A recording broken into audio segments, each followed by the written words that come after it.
আসসালামু আলাইকুম। শাওলিন কিচেনে সবাইকে স্বাগতম। আশা করি বন্ধুরা ভালো আছেন। আজকে আমি আপনাদের সাথে শেয়ার করব মালাইকারি জর্দা রান্না। চলুন দেখে নেওয়া যাক এটা আমি কিভাবে তৈরি করি। এবার ঈদে একবার হলো আপনারা এভাবে মালাইকারি জর্দা তৈরি করে খাবেন। এখানে আমি নিয়ে নিছি 1 বাটি চাল। চালটাকে এখন ভালোভাবে ধুয়ে নেব। চালটা ধোয়ার পর এখন চুলায় একটা কড়াই বসে এর সাথে পানি দিয়ে পানিটা ফোটার জন্য অপেক্ষা করতেছি। পানিটা যখন ফুটে উঠবে এখন চালগুলো আমি সেদ্ধের জন্য দিয়ে দিলাম। এর সাথে আরো দিয়ে দিলাম সামান্য পরিমাণ জর্দা রং, আরো দিয়ে দিলাম একটা কমলার খোসা। এখন চাল যখন 60% সেদ্ধ হয়ে আসবে তখন আমি কমলার ছোলাগুলো তুলে নিলাম এবং চালটাকে ছেঁকে নিলাম। একটা কড়াই নিয়ে এর সাথে দিয়ে দিছি একটা কমলার রস। আমি এখানে 1 বাটি চাল নিছি, এখন 1 বাটি পরিমাণ চিনি নিছি। এর সাথে দিয়ে দিয়েছি আরো 3-4টা এলাচি, সামান্য দারচিনি এবং 2-3টা লং।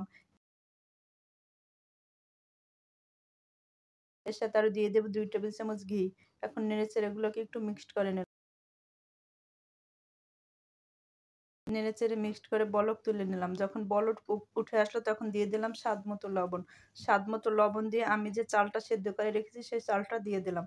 এখন কিছু সময় নেড়েচেড়ে ঢাকনা দিয়ে ঢেকে দেব। এর সাথে আরো সামান্য পরিমাণ জর্দা রং দিয়ে দিলাম। আমার মনে হয়েছে যে রংটার পরিমাণ একটু কম আসছে হালকা, এজন্য আরেকটু রং দিয়ে দিলাম। এখন ঢাকনা দিয়ে ঢেকে দেব চুলার আঁচ স্লো করে।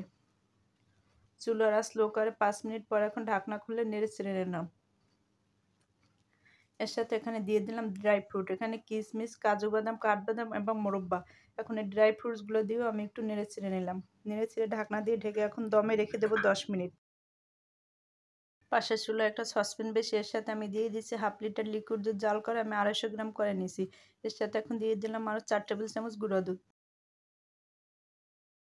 দিয়ে দিলাম 2 টেবিল চামচ চিনি, 2 চা চামচ কর্নফ্লাওয়ার। এখন নেড়েচেড়ে মিক্সড করে নেব। নেড়েচেড়ে মিক্সড করে এখন চুলাটা অন করে দিলাম। এভাবে কিছু সময় পর রান্না করার পর দেখা যাবে যে এটা ঘন হয়ে আসছে। এভাবে আরও কিছু সময় নেড়েচেড়ে নেব। তৈরি হয়ে গেল আমার মালাইকারি। 10 মিনিট পর আমি ঢাকনা খুলে জর্দাটাকে নেড়েচেড়ে নিলাম। এখন ঢাকনা দিয়ে ঢেকে আবার দমে রেখে দেবো আরও 10 মিনিট। 10 মিনিট পর ঢাকনা খুলে নেড়েচেড়ে নিলাম। দেখুন বন্ধুরা, তৈরি হয়ে গেল ঝরঝরে জর্দা। জর্দা এখন আমি একটা সার্ভিং বলে বেড়ে নিয়েছি। জর্দা দিয়ে এর মাঝখানে এখন মালাইকারিটা দিয়ে দেব।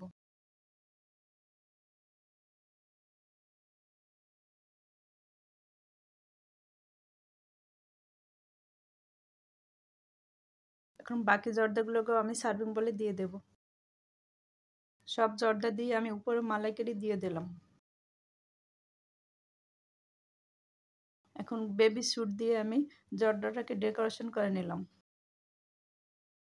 দেখুন বন্ধুরা, তৈরি হয়ে গেল দারুণ স্বাদের মালাইকারি জর্দা। আপনাদের যদি আমার মালাইকারি জর্দা রেসিপিটি ভালো লেগে থাকে আমার ফেসবুক পেজকে ফলো করবেন, ফ্রেন্ডস এবং ফ্যামিলিকে শেয়ার করবেন, আমার ইউটিউব চ্যানেলকে সাবস্ক্রাইব করে বেল আইকনটি বাজিয়ে রাখবেন যাতে নতুন ভিডিও পেতে পারেন। সবাই ভালো থাকবেন, সুস্থ থাকবেন। আল্লাহ হাফেজ।